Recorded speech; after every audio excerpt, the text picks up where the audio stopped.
today I'm going to plant fruit trees.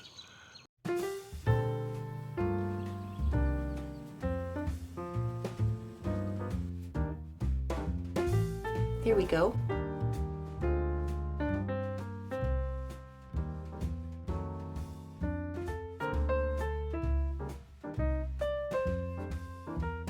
Wow.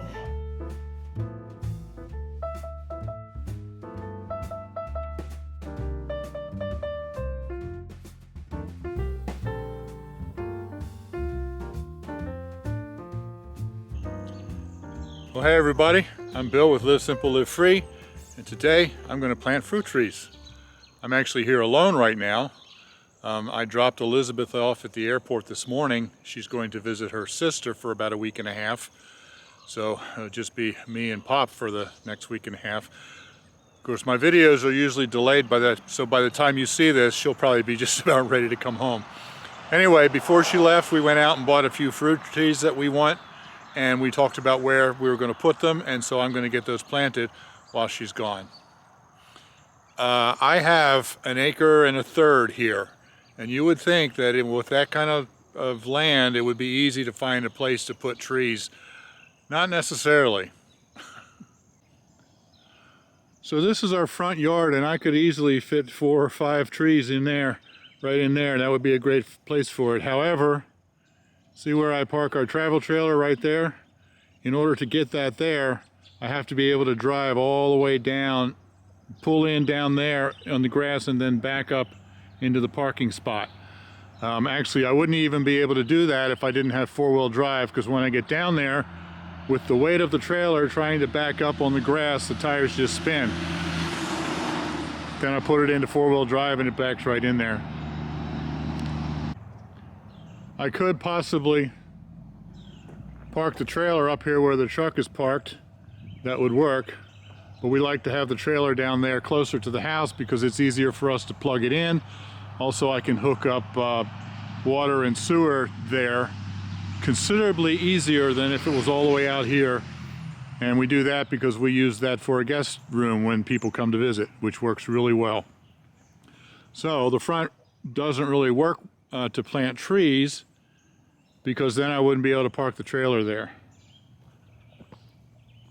So then I look in the backyard, and actually right here seems like a good spot for at least one right there.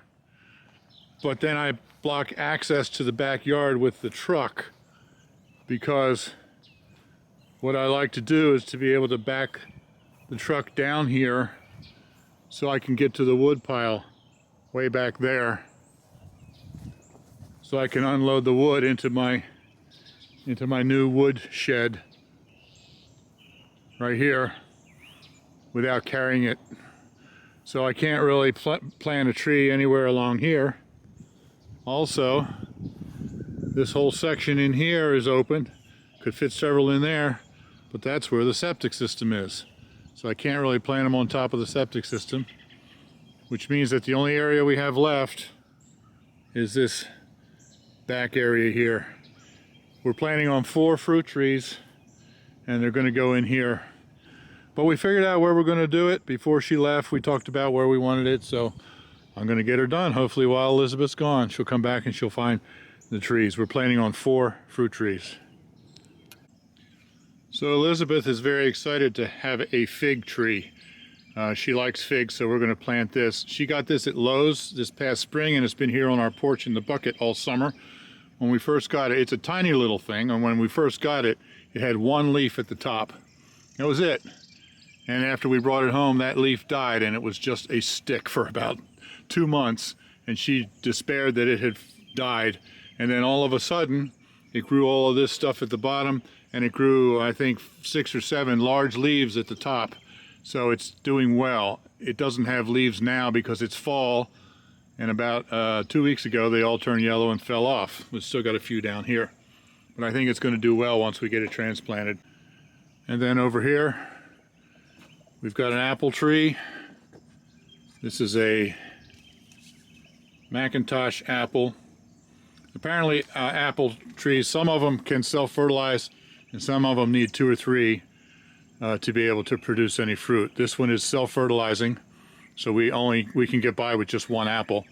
Also, it's recommended that we use trees that are cedar rust resistant, because there's a lot of, that's a cedar rust disease from cedar trees in the area that also get under the apples.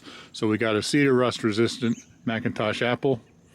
And then here we have a peach tree. This is a flame print peach, which is sort of a pinkish yellow rather than a darker red.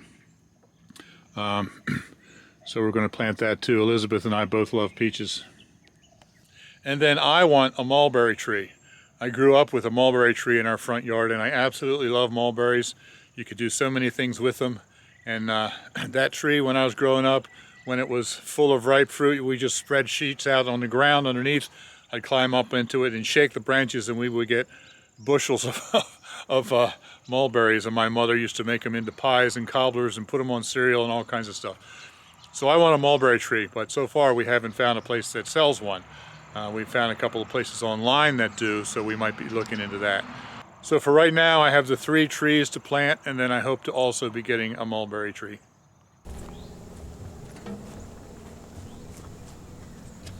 All right, so here's where we want the first one.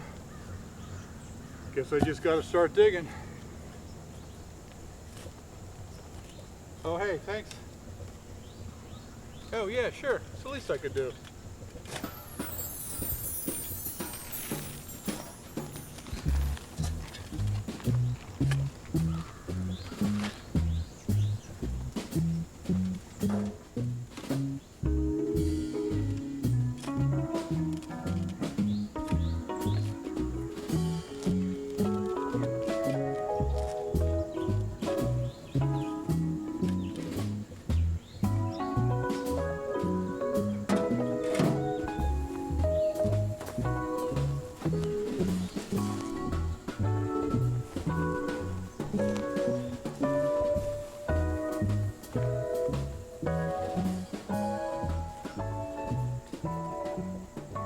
Supposed to dig a hole twice the size of the root ball.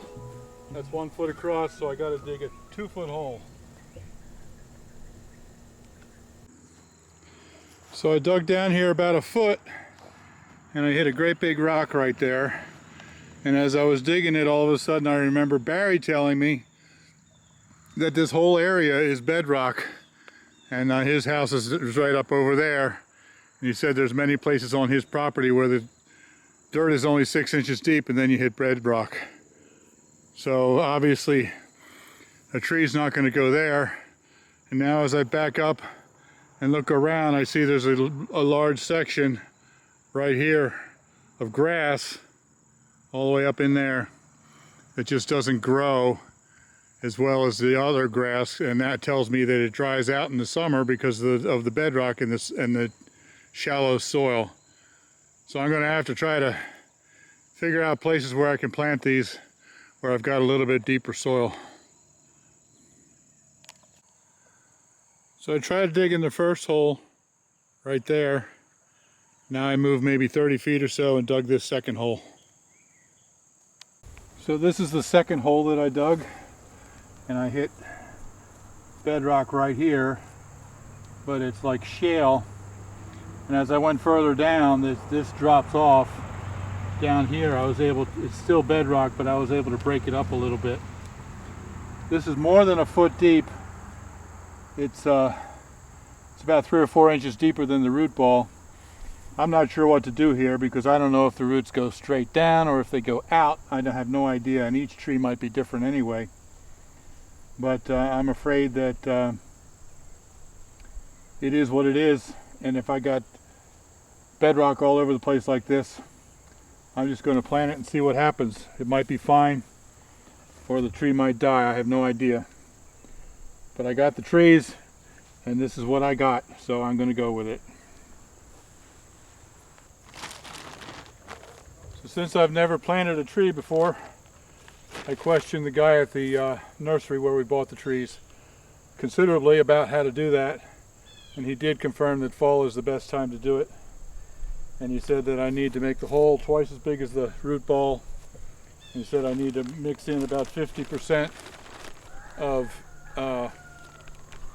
composted manure with the soil that's there.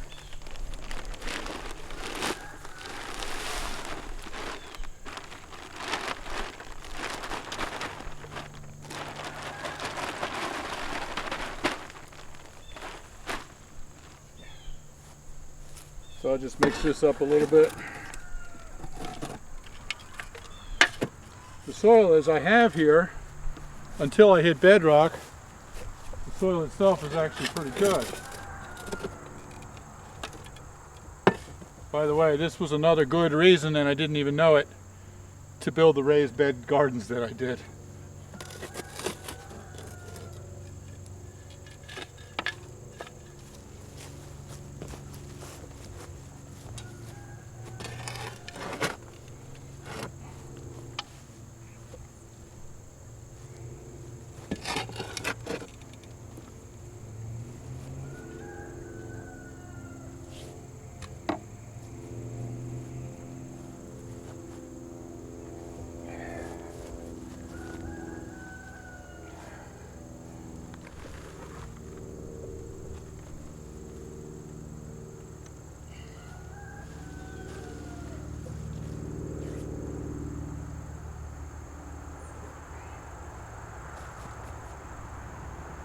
Alright,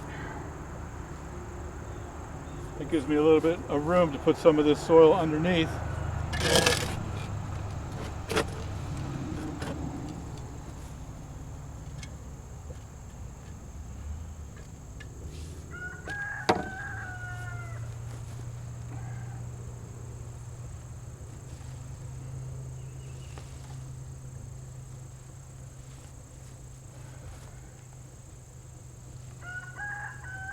This is the peach tree.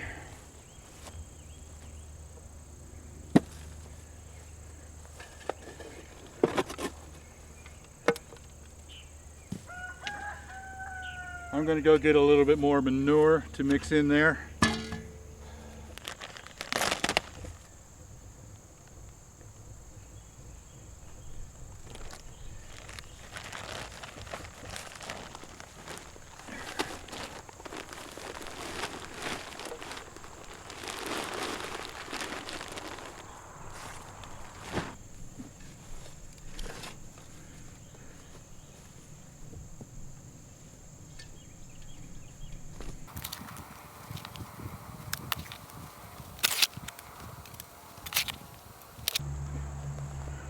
So the top of the root ball is level with the grass, and I do have maybe 4 or 5 inches of this soil and manure underneath of the root ball, and then packing it around. So all I can do is just see what happens, and I probably won't know until next year whether this is going to survive or not.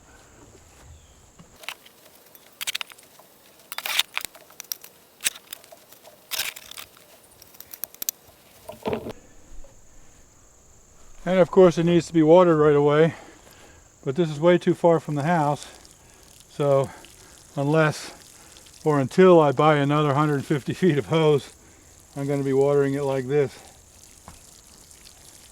This isn't going to get as deep of a soaking as I would like, but at least it's something.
So this is the peach tree that I have planted here.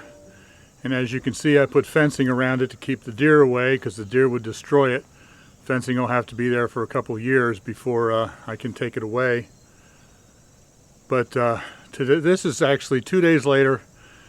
And to be honest with you, this whole situation just kind of totally knocked the wind out of my sails. I'm so discouraged about it. I haven't even been able to face it for the past couple of days. I need to get out here. I got right now I got 2 more to plant, and then I also wanted to get a mulberry tree. I don't know if I will or not now. I got 2 more to plant, and I foresee digging several holes for each one, trying to find one that's deep enough. And I'm just not looking forward to that. And I'm just not going to bore you with trying to dig a whole bunch of holes. It's just tedious work. So I'm going to end this video here. And I'll probably do an update in the future after I find out what happens with the trees and whether it's going to work or not. And then even if I do get them all in, like I said, I probably won't even know until this time next year whether they survived or not with the shallow roots. So, you know, you do what you can. Doesn't always work. Anyway, thanks for watching. Live simple, live free. Be blessed.